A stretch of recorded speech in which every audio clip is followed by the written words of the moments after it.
Good morning and welcome to Jeannie's World. I guess today will be a busy video day because I have a lot of things on my mind. And but what's heavy on my mind this morning was that I sleep with my phone next to my bed, and it woke me up with a message that I didn't like, and that brought to mind: do your dreams come true? Dreams usually are a message from God. They're a vision.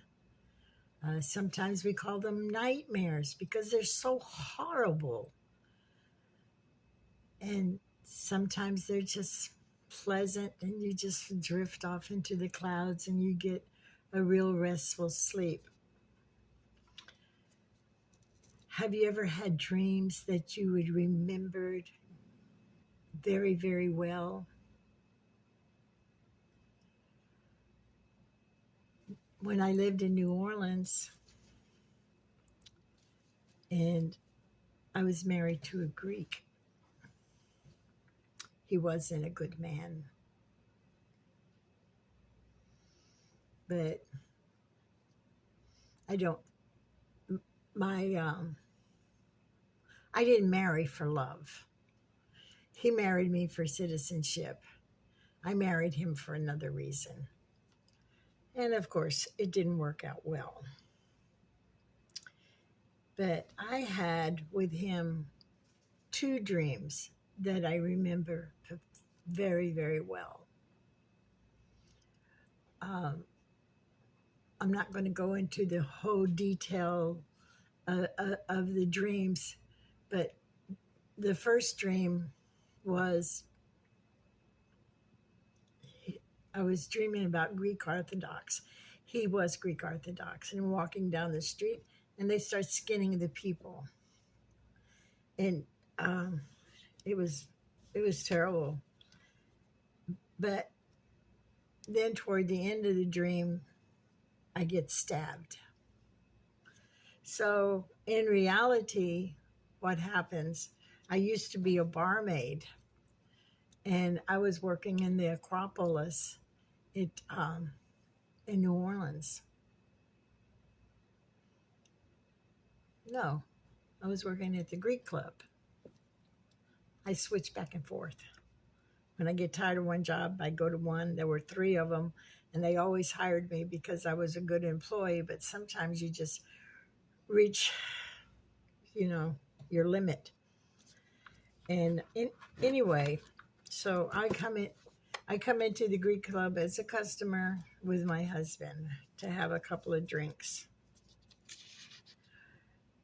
And this lady, she walks up to me and she is very angry because I am with her John. And she proceeds to try to stab me. But she stabs the cheater, my husband. He was okay. It was minor. She kind of got upset that she stabbed her money. And then another time I had a dream about him. He was in the hospital. And I went home and I was taking a nap. And I had a dream that he was choking to death.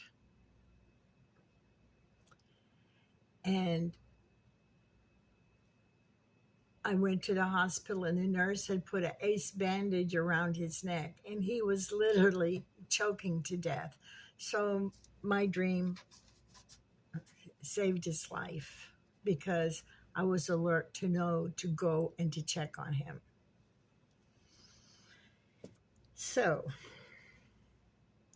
let's see, that was in the probably 1979 when I was around 19 years old, maybe a little older, but not much. Um, Maybe I could have been in my 20s. I don't remember.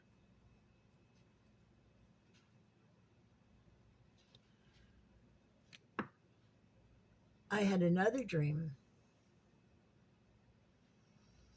And Donna, she was not even, she was about a year old. And I'd been very sick. So I had sent her to Texas to be taken care of by a friend. And I paid them. They didn't do it for free. I always made sure, I always made sure Donna got everything that she needed. Maybe it wasn't the best of everything, but I was a dedicated mother. So there was a lady in Austin, Texas. That's where I sent Donna. And there was an area of town that we called Rat's Flat. The people were, and that's where I wound up. But anyway, there was a lady they called Purdy Bell. And she lived next door to where I had placed Donna. And her, I remember I went to her house one time and she offered me a cup of coffee. So I sat down at her table to drink the coffee, which was impossible because I'm looking down at the table and there's maggots crawling on the table. Oh, I was polite and just fiddled with my coffee until it was time to go. But if you walked in her hallways, she had never swept the floor. So if you walk in, the hallway's flat, but her hallway was like this, where the dirt had caused a path to come up on the side. Anyway, my dream was that if I wanted my Donna to come back home, I had to clean this house very, very well.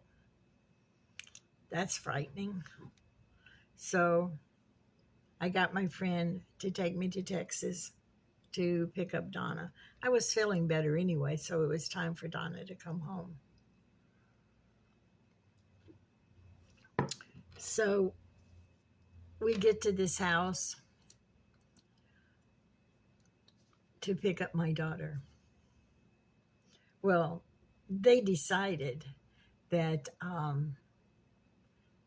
they were not going to give me back my daughter. They had fallen in love with her. Everybody falls in love with Donna. And that was that. So he takes his shotgun and he shoots Louie's car, and Louie deserts me. And I really don't blame him for deserting me. And then I'm standing there and I say, I want my daughter. And he's got that shotgun right in my face. And he's going to kill me. Well, he's determined to kill me, and I'm determined to take my daughter home. So I tell him, go ahead and shoot me. But he's the one who has to clean me up when the matter is taken care of. And I really don't remember why I left, but I left without Donna. And I went to my father, and I had told my father what was taking place with my Donna. And I don't know what my father did, but the FBI got involved because that was kidnapping, because I had receipts where I had paid for childcare. And even if I had abandoned her, there's procedures you have to go through anyway. But I did not abandon her. So whatever my father did, this guy used to be my boyfriend. And he drove by and he threw Donna out of the car into a mud puddle. I thought he loved her, that he would throw her. Maybe a better word is tossed her into a mud puddle. No, that's not love. But the dream was I had to go and get my daughter. And the high cost was, it was a high cost. Had to clean Purdy Bill's house in my dreams. I did, and I got my daughter back. And that was the end of boarding for Donna. I would wake up and sleep and work and do what I had to do. She was a very good child. Okay, I think I told you 3 dreams. When I lived in West Virginia, I was about 17 years old, hadn't made 18 yet, and I had another daughter. But I wound up in West Virginia because of depression. And how the story goes, I don't really remember. But for me, West Virginia was total nightmare. And when I would go to sleep at night, I could foretell what the next day would hold. And what the next day would hold was not good. And I got to the point I was so afraid to sleep. And eventually I did have a nervous breakdown. And I remember that the stories to tell on that. I did get a traveler's aid bus ticket, and I went back to Texas. But the problem was that the stress was so great and so horrifying for me that I forgot about my Chrissy. I forgot that I was a mother. How could you do that? How could you forget? Anyway, I made it back to Texas, and life starting improving, everything was getting better. And then one day I was opening a can of tuna, cut my finger, got so sick, realized I was pregnant with Donna, and remembered my baby. And I was so full of shame. But luckily, her father got her, and her life was well. So I decided that my best choice was, since I was so horrifying mother, that let her be. I loved her father. He was awesome. And just let it be. She's got a good life. And let it be. Now, I've had many more dreams, but I'm just telling you the one I remember. Well, if we fast forward to the 2000s, I dreamed one day that I was walking through this building, and Fred had driven me to this building, and everything was just red clay. When I got into the building, everything was nice, and I called it the Goodwill building. There were adoption agencies, there were grocery stores, there were doctors. It was just a town within a building. But there was only one way out. And if I chose to go out of the building, there was a big cliff that just fell down into a bottomless pit. And it was all red clay. And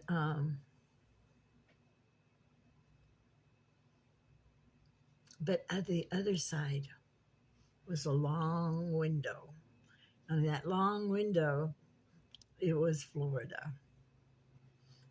And my husband was on the other side,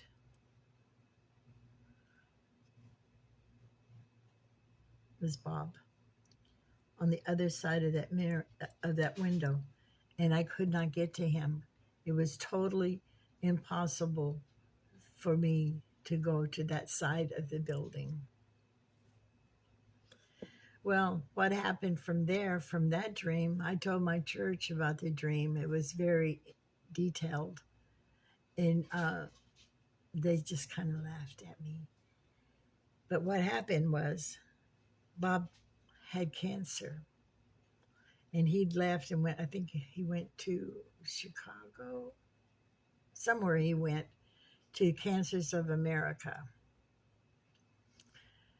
He said it was a fabulous place and he would recommend that anybody go because they take care of you. Very fabulous place. But the problem was that when Bob got cancer, when he was first diagnosed, they diagnosed him with retinal cancer. I think I said that right. And they gave him 5% survival rate. So, we did what we needed to do. So he went to the cancer center and they did so many tests on him that he actually aggravated the cancer and it stimulated the cancer and it started growing faster and he got weaker and weaker. But he still spoke highly of the place. So he was moving over into this beautiful paradise that was on the outside of the building. And, my dreams that I had with Bob were just like stepping stones taking me to that place where Bob would eventually pass away. And the next important dream that I had, it bothered me, was I woke up in the morning and I walked into the kitchen and Bob was laying on the floor. That's all I remember of that dream, that Bob was down. I talked to the church again and they just laughed at me. It's just a nightmare, just a nightmare. And I already believed in my dreams because so many dreams have come true. And I don't know, it was about a month later or so, I got up one morning. It was chemotherapy day, except I didn't wake up. We were late to go to chemotherapy. So I rushed into the kitchen where Bob would drink his coffee and said, "Why you didn't wake me up?" He was laying on the floor and snoring. This could not be good. So, couldn't wake him up. So I called the police and Billy came. He was the policeman there. It's a small community, so everybody knew everybody. He kicked me out of the kitchen. And he told me, he says, looking at Bob's eyes, Bob's not coming back. So they called the ambulance. They came, they took Bob inside the ambulance. They sat out there, it seemed like 45 minutes. Maybe, maybe not. But they sat out in front of my shop, my home, for a long time. And then they just drove away. No siren, no nothing. They just drove away. By that time, I had gotten a hold of my visiting teacher, and he came with his wife because they called for him to take me to the hospital. And so we head off to the hospital, and they listen to gospel music, right? That's cool. But the song was Swing Low, Sweet Chariot. And I started crying. So they said, "Oh, it's just a song. It's just a song." So they turned it off. We got to the hospital, and I asked what room Bob was in, and they ushered me to a waiting room. It seems like we waited there forever too. And then this minister came in the hospital pastor, whatever you call him. And I was needing to make a decision: keep him on life support or just let him go because he was brain dead. And then the funeral director came in to take care of the matter before it happened. And from there, then after I had made all the decisions on what I needed to do, they took me to the room. It's a room we'd been before, but the significance of that room, it was number 4. And 4 is a very important number to me because it is God the Father, the Son, the Holy Ghost, man or creation, whichever you choose to do the 4th. But that's 4. And Bob was breathing, and he was laying there quietly. So we called the missionaries in. They came, and they did a blessing over him. And the pastor of the church was there too. He's telling me Bob can't hear, Bob doesn't know anything. It's just not. Anyway, we said the prayer, and Bob's chest rose. And you knew that he knew. And I was very careful the words I chose to say. I had called his children, but the one that lived in Texas, we were in Oklahoma, we were in the Norman Regional Hospital. She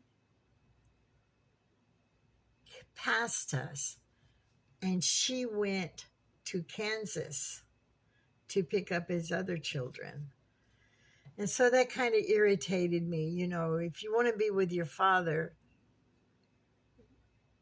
be with your father.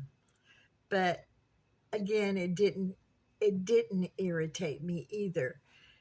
But it didn't stop me from doing what I needed to do, which made them all angry. Because I remember one time Bob was sitting on the porch, and he was busy dying that day. He was doing some kind of bleeding that I had to take him to the hospital for. And he asked me, he says, "Are you going to go to my funeral?" And I went, "No, I'm not going to your funeral." I said, "But I do promise you this. I will hold your hand until your last breath." And that's exactly what I got to do. If I had waited on extending his life, is that selfish of me? That I would not have held his hand until his last breath, because then all his children would be around and pushing me to the corner of the room where I belong. You know, I'm not their mother, and that's their daddy. So maybe I'm selfish. But then again, I don't know if Bob was suffering, but I do know that he said he didn't want to be resuscitated. So making a good choice for his children? No, I did not. Making a good choice for him, I did.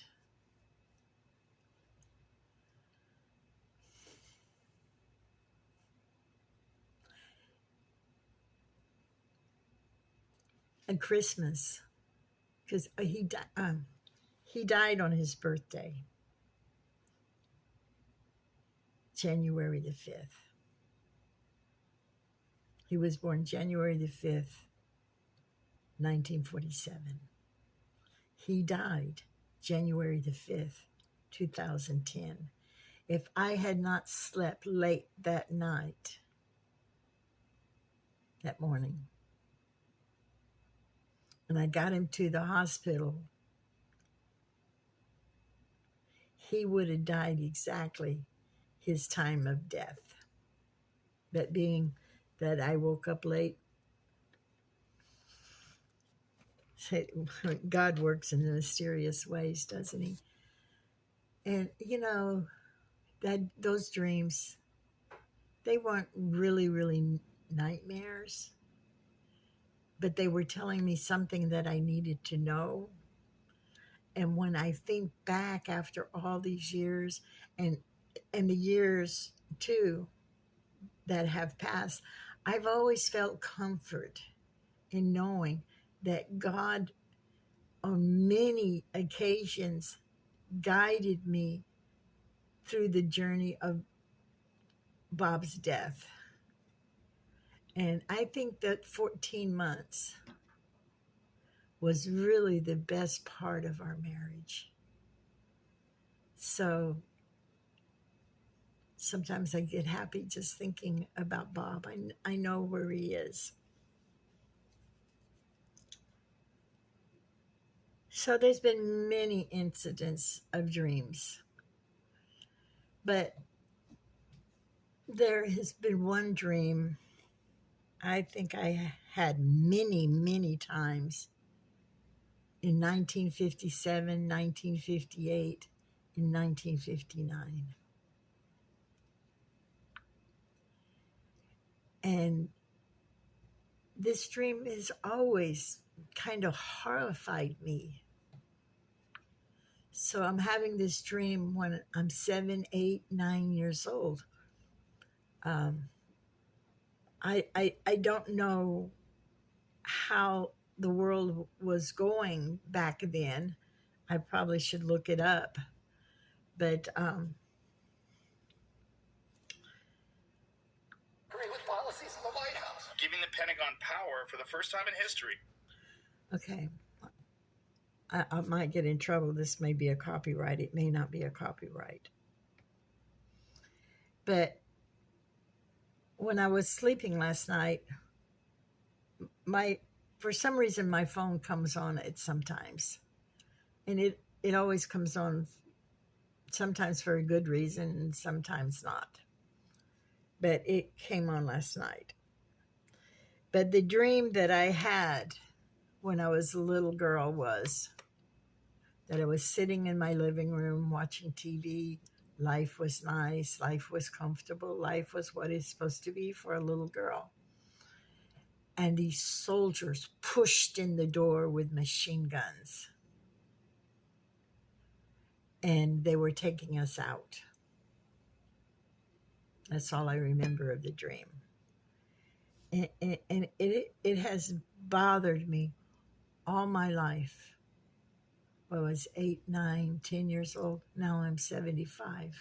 And this dream is still on my mind. Now we're getting ready for the election. Trump, Kamala. They're trying to kill Trump. They don't want him to be the president. The Biden administration is causing problems. And if you look around the world, we got all this flooding and we got all these earthquakes. I don't believe it's the end of time. I don't believe that at all. They have this thing they call HARP. And I believe all this flooding, these rains, these hurricanes, it's all weather war. And that's what I believe. I don't believe that we're at the end of times. Um, I believe that we have our people here in the United States who want to do the global reset. Remember when we had that epidemic, they told us, have nothing and be happy. This is a new normal. A lot of people flocked for the jab. I was not one of them.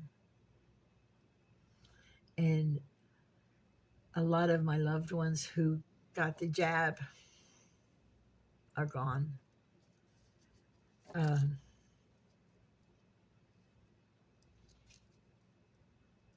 Well, that can go in a lot of directions just with that subject. But it would be getting off the subject of mine and gosh, my brain, I forgot what I was going to say. I really forgot. I'm sure it was a good statement. But, oh, I remember. We need global order, 1984. I think that's just what is going on. And you notice the political warfare that's going on, because even if you don't agree with me, that's fine. We need Trump. We need Trump immensely to become our president, to get the world back in order. Because I remember back when they asked him to be part of the global reset and he had said no. Then he became the enemy of the deep state.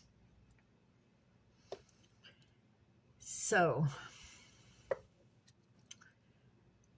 we're getting close to the election, and this hurricane that hit North Carolina and this last hurricane that hit Florida really devastated Florida.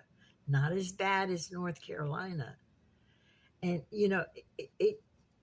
and they're going after the minerals. I don't know what they want from Florida, but they wiped us out. Ron DeSantis, he is a really good governor, and he really stands up for our rights. Maybe for that reason. And now we have a brewing, a cooking of a tropical storm right now. And it could come into Florida, or it could go around Florida. It could go to Houston. If it wiped out Houston, that would be horrible. Not much more damage that it can do to Florida. We are resilient, and we get up and we smile and we say, have a good day. But anyway, at the point of being copyrighted, this is what woke me up. Let's see if I can get there. I had it.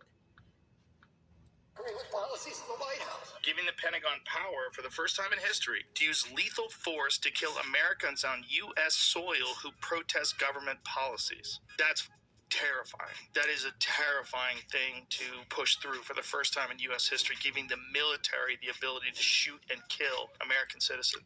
Did you see this thing that the Biden administration pushed through, this new martial law thing? This is very disturbing. Biden-Harris administration. One of the things that I wanted to Anyway, that's what woke me up this morning, probably about 3 o'clock in the morning. And I am kind of worried about it. But if this it is true because it's Robert Kennedy talking, and that Joe person, I can't remember his last name. I don't listen to him very much. If this is true, that they are doing this, so far, they've tried to put Trump in jail. They tried to defame him. Uh, they tried to kill him. And even that last attempt on his life, the DOJ is trying to get that person out of Florida jail. And Ron DeSantis said, no, we want to know about this person. But there's a big argument going on that. And I try not to be political, but I'm worried.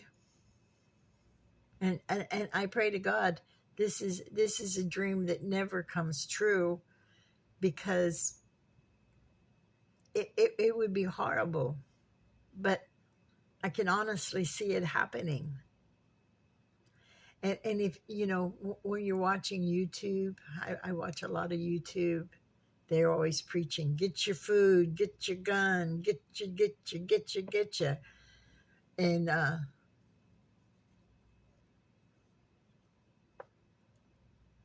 what I would say, and I find this very hard because I really don't know when to put it out there in the universe, and I would say we get our prayers together, because we do deserve a better life. We do not deserve the government Kamala is going to give us.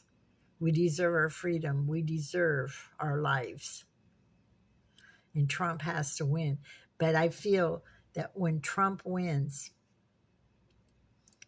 that there's going to be a fight, because I don't think they're going to take it laying down. Get your food. Get your water. If you know how to shoot, get your guns, get your ammunition. Do whatever you need to do to protect your family. Gotta turn off my alarm, sorry.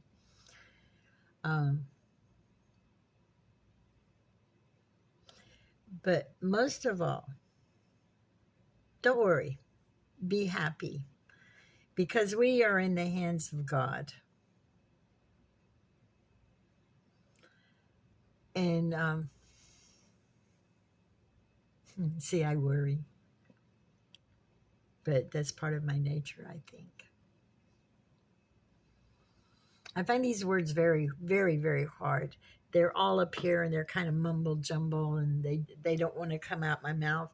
And I've already been talking, for 38 minutes. This is really a long video. But dreams do come true.